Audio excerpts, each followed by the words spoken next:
السلام علیکم سر، کیا حال ہے؟ وعلیکم السلام۔ طبیعت ٹھیک ہے آپ کی؟ شکر الحمد کس للہ۔ اپنے بیٹے کو لے کے آئے تھے؟ ہاں جی، کی نام تھے؟ حامد نام سے؟ حامد علی۔ کی مسئلہ تھا اس ٹائم؟ اس ٹائم اسے بخار ہو رہا تھا، بخار صرف نارمل بخار تھا یا ساتھ میں ملیریا وغیرہ تو وہ؟ ملیریا وغیرہ ہمیں پتہ نہیں چلا، آپ کے پاس آئے تھا تو آپ نے ٹیسٹ وغیرہ کرائے، تو اس کے بعد آپ نے میڈیسن دی، ٹھیک ہے، تو شکر الحمد للہ آپ نے ٹھیک ہے۔ یہ بتائیں میرے پاس آنے سے پہلے بھی آپ نے چیک کرایا ہوا تھا؟ ہاں جی، 2-3 جگہ چیک کروایا تھا لیکن ہمیں تسلی نہیں ہو رہی تھی، نہ اسے آرام آ رہا تھا، ٹھیک ہے، تو آپ کے پاس آئے، اس کے بعد آپ نے ٹیسٹ وغیرہ دوبارہ کروائے، تو اب جو ہے شکر اب الحمد آپ کو للہ بیٹا بالکل ٹھیک ہے؟ ٹھیک ہے، شکر ہے رب اچھا چلے کا۔ یہ پیشنٹ کے اٹینڈنٹ ہیں والد صاحب ہیں، یہ ہمارے پاس آئے تھے، فیور تھا، بخار تھا، کب کبھی ہو رہی تھی، تو جب ہم نے اس کے ٹیسٹ وغیرہ کرائے تو ٹیسٹ میں ملیریا پازیٹیو نکلا ہے۔ انہوں نے پہلے 10-12 دن کی دوائی لی ہوئی تھی، جو یہ ملیریا پازیٹیو، میں نے ان کو 3 دن کی میڈیسن دی۔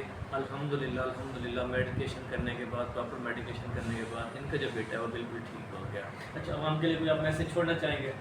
کیمرہ پہ عوام کو یہی ہے کہ جس ڈاکٹر کے پاس آپ کا دل مطمئن ہے اور علاج کروائیں اور تسلی سے آپ کا علاج کروائیں، یہ ایک دن دوائی لی اس کے بعد اور دوسرے کے پاس چلا گیا نہ، ڈاکٹر صاحب نے اگر 3 دن کی دوائی لکھی ہے نا تو 3 دن اسے لازماً ہی دوائی کھلائیں۔ تو اگر آپ نے کہا بھی ہم نے ایک دن دوائی کھلائی ہے چھوڑ دی ہے، پھر تو ڈاکٹر صاحب کا قصور نہیں ہے، قصور آپ کا ہی ہوگا۔ تھینک یو سو مچ۔ اللہ پاک آپ کے بیٹے کو مزید صحت دے، آمین۔ آپ کو بھی صحت دے۔